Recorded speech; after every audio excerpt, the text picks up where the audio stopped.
ఢిల్లీలో జంతర్ మంతర్ వద్ద సోనం వాంగ్చుక్ గారు గత 18 రోజుల నుంచి నిరాహార దీక్ష చేస్తూ ఉన్నారు.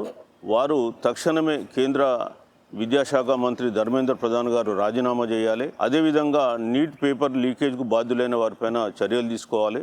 దానిపైన ఒక సమగ్ర విచారణకు ఆదేశించాలని, అదేవిధంగా ఇట్లాంటి లీకులు జరగకుండా భవిష్యత్తులో తీసుకోవాల్సినటువంటి కార్యాచరణ ప్రణాళిక కూడా తయారు చేయాలని, ఒకటి చనిపోయినటువంటి విద్యార్థులకు ₹1 కోటి నష్టపరిహారం ఇవ్వాలని చెప్పి వారు కోరుతున్నారు.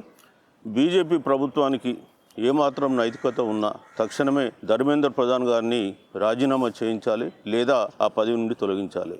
గతంలో 1956లో లాల్ బహదూర్ శాస్త్రి గారు రైల్వే శాఖ మంత్రిగా పనిచేసినప్పుడు ఆయన రైల్వే శాఖ మంత్రి పీరియడ్లో మొట్టమొదట మహబూబ్ నగర్లో రైలు ప్రమాదం జరిగితే ఆయన రాజీనామా సమర్పించారు. నెహ్రూ అందుకు సమ్మతించలే. తర్వాత అదే సంవత్సరం 1956లో తమిళనాడులో మరొక రైలు ప్రమాదం జరిగితే ఆయన రాజీనామా చేయడం జరిగింది. మళ్ళీ పదవి స్వీకరించలే రైల్వే శాఖ మంత్రి. అది నైతికత. ఇవాళ 26 లక్షల మంది విద్యార్థులు నీ పేపర్ లీకేజ్తో బాధపడుతుంటే నువ్వు రాజీనామా చేయకుండా పదవిని పట్టుకొని పాకులాడుతున్నావు అంటే మరి బీజేపీ ప్రభుత్వం ఎంత నైతికత ప్రభుత్వమో మనం ఈరోజు చెప్పగానే తెలుస్తూ ఉంది. ఇప్పటికైనా ధర్మేంద్ర ప్రధాన్ తనకు నైతికత ఉంటే తానే స్వయంగా రాజీనామా చేయాలి, లేదా బీజేపీ ప్రభుత్వమైన వారిని తొలగించాలి.